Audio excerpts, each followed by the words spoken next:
आज मैं स्टोरी बताने वाला हूँ थॉर द रैग्नारॉक की। उप्स सॉरी, क्रिस हेम्सवर्थ और Randeep Hooda starrer movie extraction की। अब मुझे नहीं पता तुमने ये मूवी देखी है या नहीं। अगर नहीं देखी है तो जाके देखो यार। अपने हो गया, अपने को सिर्फ पानी निकालना।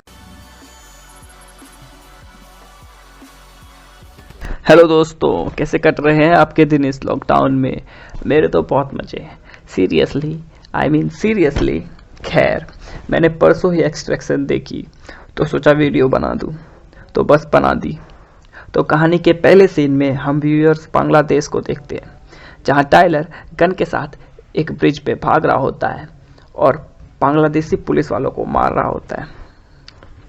अब सब कुछ ठीक ही चल रहा होता है कि तभी पीछे से उसे एक गोली लग जाती है और घायल होकर वो अपने बेटे को इमेजिन करने लग जाता है। फिर बूम, ब्लैकआउट, और अगले सीन में वी आर इन मुंबई, जहां ओवी और उसके कुछ चोमू दोस्त को देखते हैं। फिर ओवी के दोस्त उसे एक कैंटीन ले जाते हैं, जहां की वो ओवी को एक लड़की को अप्रोच करने के लिए चने के झाड़ पर चढ़ा रहे होते हैं। अब इतनी सारी मटर गश्ती करने के चक्कर में ओवी को हो जाती है देर। सो रणदीप हुड्डा वाज फायर्ड और वो ओवी को डांटते हुए बोलता है, तेरे बाप ने बोला है ना स्कूल से सीधे घर आने को। अब मैं यहाँ पे हो जाता हूँ थोड़ा सा कंफ्यूज, क्योंकि मुझे लगता है कि रणदीप हुड्डा ही शायद ओवी का बाप है, पर थोड़ी ही देर में मुझे पता चल जाता है कि दैट आई वाज रॉन्ग। दरअसल ओवी का बाप ड्रग माफिया महाजन होता है, जिसके लिए रणदीप हुड्डा काम करता है, जो कि एक स्पेशल पारा फोर्स का ऑफिसर होता है। आगे बढ़ते हैं। हो रहे भ्रष्टाचार को मिटाने के लिए हम आपको आगे आना पड़ेगा। हमारे आपके आगे आने के बाद ही ओवी रणदीप हटा सावन की घटा की बात को नजरअंदाज करके अपने दोस्त के मैसेज पर क्लब चला जाता है फॉर सम लड़की का चक्कर, पर वहां भी उससे कुछ होता नहीं है ड्यू टू लो कॉन्फिडेंस। सो अपना ये गम भुलाने के लिए दोनों जाते हैं साइड में सुट्टा मारने, पर प्लॉट ट्विस्ट, वहां पे आ जाती है पुलिस, जिसको देख के दोनों की फटके चार, और सडनली पुलिस उसके चोमुत उसको ठोक देती है और ओवी को किडनैप करके कहीं ले जाती है। ये खबर लेके हुड्डा पहुंचता है सेंट्रल जेल, जहां की ड्रग माफिया होता है। दरअसल वो पुलिस वाले होते हैं बांग्लादेशी ड्रग माफिया के आदमी। तो अब ये खबर रणदीप हुड्डा जाके ड्रग माफिया महाजन को बताता है। तो महाजन माफिया बोलता है, मेरे बेटे को तू लाएगा ढाका से वापस, वरना तेरा बेटा फिनिश। तो अपने फैमिली को बचाने के लिए हुड्डा एक प्लान बनाता है और एक एक्सट्रैक्शन टीम को हायर करता है। अब यहाँ पे सीन चेंज और हम व्यूअर्स पहुंचते हैं ऑस्ट्रेलिया, जहाँ की टाइलर आराम फरमा रहा होता है। अब एक बड़े से गड्ढे में विदाउट एनी रीज़न वो जंप लगा देता है और अंडरग्राउंड वाटर मेडिटेशन चालू, डिप्रेस। अब टाइलर जब मेडिटेशन करके घर वापस आता है तो एजेंट डेंजर वहाँ पहले से ही होती है, जो उसे पूरे मिशन के बारे में समझाती है।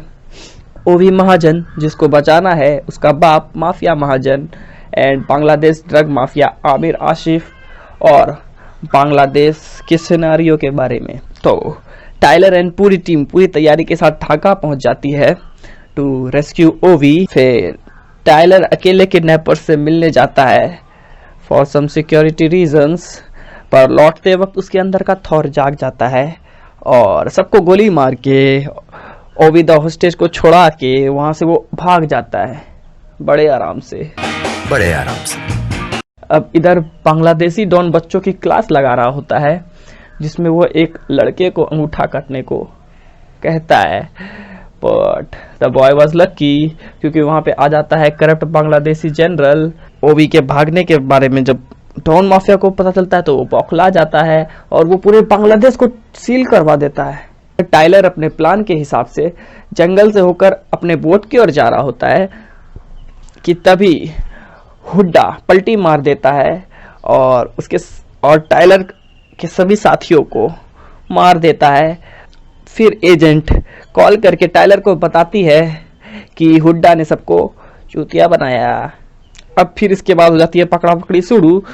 पुलिस और हुड्डा दोनों ही टाइलर की गाड़ी के पीछे पुलिस कुत्तों की तरह उनके पीछे पड़ जाती है, पर हुड्डा पुलिस वालों को रेस्ट इन पीस कर देता है और टाइलर हुड्डा को ट्रक से ठोककर वहां से ओवी को लेकर भाग जाता है। But police is still in the race, तो ट्रक का करना पड़ जाता है एक्सीडेंट और वहां से वो दोनों किसी तरह से निकल पाते हैं।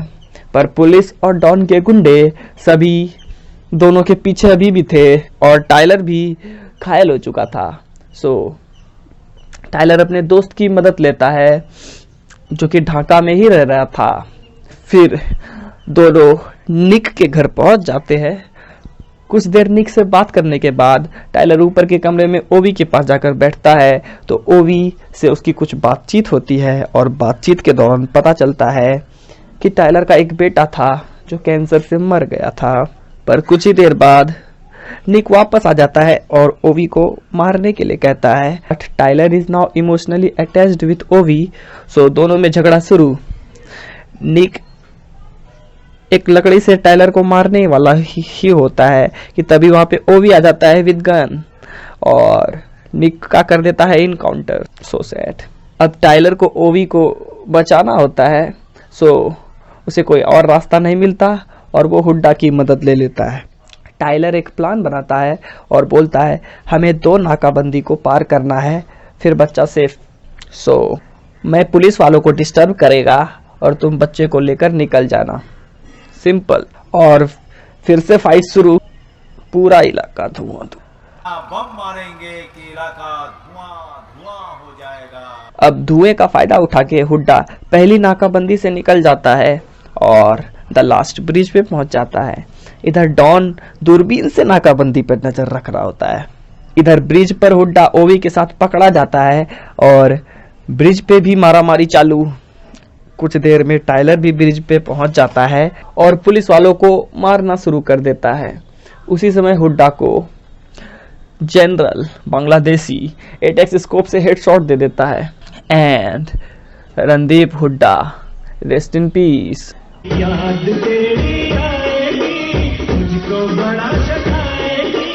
ओवी किसी तरह गाड़ी के पीछे छिपा रहता है।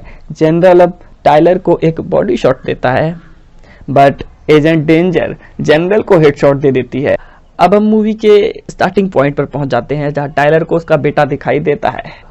ओवी भाग के ब्रिज को पार कर लेता है और टाइलर भी ब्रिज पार कर ही रहा होता है और ऐसा लग ही रहा होता है कि सब कुछ ठीक ही चल रहा है।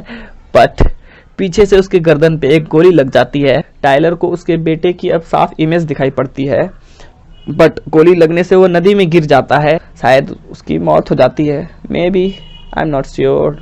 ओवी चॉपर की मदद से वहां से निकल जाता है और डॉन चॉपर को दूर से देख रहा होता है, बस देख ही रहा होता है। अब 8 महीने बीत चुके होते हैं और ओवी अभी भी डिप्रेस्ड दिख रहा होता है। उधर बांग्लादेश में एजेंट डेंजर बाथरूम में जाके डॉन को ठोक देती है और डॉन की कहानी खत्म। अब पता नहीं क्यों बट ओवी भी अंडरग्राउंड वाटर मेडिटेशन शुरू कर देता है, पर जब वो ऊपर आता है तो ऊपर उसे कोई दिखाई देता है, पर कौन? शायद टाइलर, मुझे ऐसा लगता है, पर कोई और भी हो सकता है। वो ये जानने के लिए हम व्यूअर्स को वेट करना होगा। तो कैसा लगा आपको ये वीडियो? अगर पसंद आया है तो लाइक करें और नहीं आया तो कमेंट करके हमें सजेस्ट करें, हम इम्प्रूव करने की कोशिश करेंगे। Thank you.